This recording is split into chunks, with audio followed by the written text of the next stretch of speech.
Welcome everybody to another edition of Bright Insight's Digital Health C-Suite series. I'm incredibly excited today to have the Chairman, President, and CEO of Dexcom with us, one of the legendary digital health companies. Kevin, thanks for joining us. You mind taking a minute and just telling us your story and how you came to be leading one of the world's most innovative digital health and diabetes companies? I started in diabetes actually back in 1994 after being in public accounting. I joined a company called MiniMed Technologies at the time, which is now Medtronic Diabetes. And on the premise, in my own mind, the logic was, even though the company hadn't done much, if we could have machines with learnings and stuff, or even insulin pumps, where you could actually see what you were dosing and manage yourself, there could be a tremendous market for this. It just made common sense to me. And the other thing that really excited me about that business when I started was the possibility of glucose sensors, because we were developing a glucose sensor at the time. And if you've ever stuck your finger, it's pretty easy to realize what a horrible way that is to gather information. I joined that business, then we sold it to Medtronic in 2001. I stayed for a couple of years and then left. Been in a couple other places that weren't digital like this, but I joined the Dexcom board in 2007. My good friend from MiniMed was the CEO here, and I followed him down here as a board member, and then joined the company full time in 2011 early. Our 2010 revenues were $40 million, and we just guided for 2020 to be our guidance number is 1.85 billion. So needless to say, it's been a wild, wild ride. I think that's a good transition. Tell us about Dexcom and its main product offerings today. I'd be happy to. Dexcom has developed a continuous glucose monitoring technology, often referred to as a CGM. And for people who are battling diabetes or have glucose problems, one of the things they need to combat those issues is better information. Prior to continuous glucose monitoring, the way somebody would measure their glucose is they would literally stick their finger, make it bleed, put it on a strip, you put it inside a meter, and you get a number that shows exactly where you are at that point in time, assuming it's correct and assuming you don't have maple syrup or something else on your fingers. And then people were asked to make decisions based on that. When patients would go to bed at night, they had no protection whatsoever because they sleep. And as most, I'm sure everybody knows, if you take too much insulin and you go extremely low, that's a life-threatening event.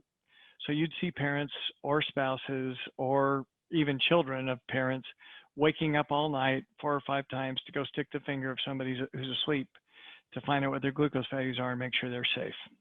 Well, continuous glucose monitoring is a small sensor that's inserted under the skin. It's about the width of a human hair. And there's a lot of science in the way that little wire is manufactured and designed to generate a glucose value. That wire generates an electrochemical signal, which is translated to a glucose value with an on-body worn electronics component. Then that estimated glucose value is transmitted either to a handheld receiver for a patient or to their insulin pump or directly to their phone. Everybody looks at their phone all the time, but carrying around another medical device can be rather problematic. The other thing about our product offering that's very unique and differentiated by us, we're the first company ever to share that data.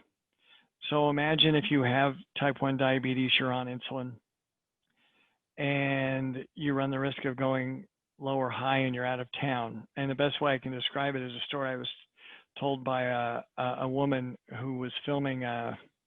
We use our patients, we call them Dexcom warriors, as our marketing tools by and large. And she's a model and she's from Australia. And so I asked her, so tell me, what do we do for you? What does Dexcom do for you? She was in New Orleans on a photo shoot. And at 4 o'clock in the morning, her phone alerted. You can set alerts and alarms with this system to tell you when you might be needing to take action. She got the alert and she said, I'm going to get up in half hour anyway. It's not a problem. Well, in a half hour, firemen broke through her door with axes because she wasn't going to wake up. Her blood glucose values were down dangerously low, below 40, because we say low. And the reason they were able to break in is her mother in Australia called the hotel to have them wake her up. So we've changed the dynamic for people dramatically as far as feeling safe. A parent can send their child to school. I've gotten letters, I've let my child go to college. I wasn't going to let him leave my site. Other letters, we haven't been on a date for 3 years, But now we went out because we can watch our child while we're out and leave them with a babysitter. And if something happens, we can head home. So things like this have just been remarkable for us and very gratifying. As you know, Novo Nordisk, the world's largest insulin company, uses the BrightInsight platform, and we get data from leading third-party CGMs, including Dexcom, that's live integrated into the BrightInsight platform. And you guys at Dexcom and Novo Nordisk, we found to be two companies that really understand the importance of ecosystem when it comes to treating, helping patients, treating patients. Can you say more about this notion of the open ecosystem, where again you guys have been a front runner, versus many leading pharma and medical device companies that are still taking a very siloed approach to the data side, including their digital data and infrastructure? This has been real hard. I'll be very candid. One of the reasons we're here where we are is we were forced a little bit early on when our company was, back when we were previous generations. Individuals would plug a cable into our little receiver device and plug it into their phone and pull the data from the receiver and send it to the cloud and develop their own apps and do all sorts of things. And there became this community of Dexcom hackers. And our initial reaction was the same as all medical device companies I've been associated with. Let's just shut these people down. Well, let's think about that for a minute. Do they pay for our product? Yeah. Are they damaging our company? No. Are they ruining data or creating a safety event? No. And we found the more we fought this, the louder they became, and the more we looked kind of stupid because they weren't ruining anything. And it's very hard to decide what those boundaries are because you don't want to allow hackers into your system. So we made the decision. We decided we would develop digital platforms and we would share data. And our APIs are very simple, but there are lines that again, we still struggle with. Like Novo Nordisk, for example, this is really easy. We want a Novo Nordisk patient with a Bluetooth pen to be able to merge Dexcom data and their insulin data to have a better experience and to be safer. That makes for a happy customer who will buy more of our product, more of theirs. That makes for a happy physician. That makes for a happy insurance company because the patients will have better outcomes. Everybody is thrilled with that type of sharing data. But where you have a platform and you're going to share data, then you have somebody call you up and say, we want your data. What are you going to do? Well, we're going to compare you to everybody else and say, they're better than you or you're better than them. So what are the rules that you put around this data? And we struggle with this. When you think about the future and the further evolving of patient treatment and patient ecosystems, where do you see sort of digital health in that sense going, particularly in context of, of coaching, in terms of, algorithms, et cetera, where different innovations and different interventions are coming from, very, very different types of companies? Well, as I look to the future, quite honestly, I see this being the place where we think we're very comfortable playing in there, creating a device that can provide data for a number of these things. You see a number of coaching platforms that are digital that people are using for health. Livongo and Teladoc just merged, but there are several other diabetes type apps where our data can go. There are other nutrition apps who accept our data from diabetes patients. I can see where our data can feed numerous opportunities for people to be healthier and live healthier lives. While our current focus right now, or most of our revenues are being derived from insulin users, we're very confident that in the future, our platform will be used across all of diabetes and even other aspects of healthcare. Let's talk about one of obviously the key challenges that the world's facing today. COVID-19. Can you talk about what Dexcom is doing in the context of COVID-19, not just for diabetes patients, but more broadly as our understanding of the illness is developing? What kinds of research or therapies you guys are involved in? And I know we've talked a little bit about this before, but I think our audience would find it interesting. And there's some really interesting things that have happened to us during COVID. For one, our company last quarter grew 36% in a quarter when the GDP went down 33%. So if anything, one thing that we've learned is our technology is essential to the people that use it, that they're not giving it up and they're using it. Now, from a COVID side, our first learning has been around telemedicine.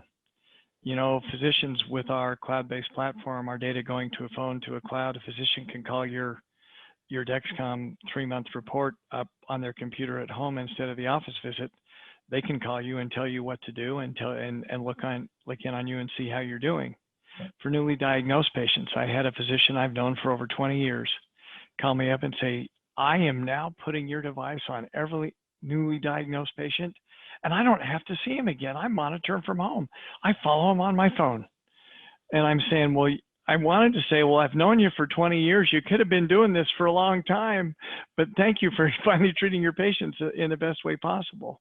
So we saw telemedicine happen for us. This condition affects people with diabetes more than it does others.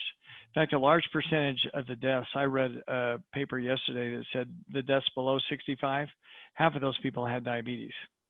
There is a definite comorbidity here, and I've even heard from 2 or 3 physicians that people that don't even have diabetes are presenting diabetes symptoms when they go to the hospital with COVID, glucose values above 400. I don't have diabetes. In using the product in the hospital, once we got it in, we've learned a tremendous amount. You know, you could take our digital platform, a phone, you could put a phone on a pole next to a patient with a sensor on them. The healthcare provider doesn't have to stick their finger anymore. So they could walk by and either look at the phone, or with our ability to share data, they could just look at the data out in the hall on an iPad and set alerts and alarms if somebody goes too high or too low because they're on an insulin drip. They could make an adjustment. And what we saw in those hospitals that adopted it rapidly and used it extensively is a significant reduction in PPE.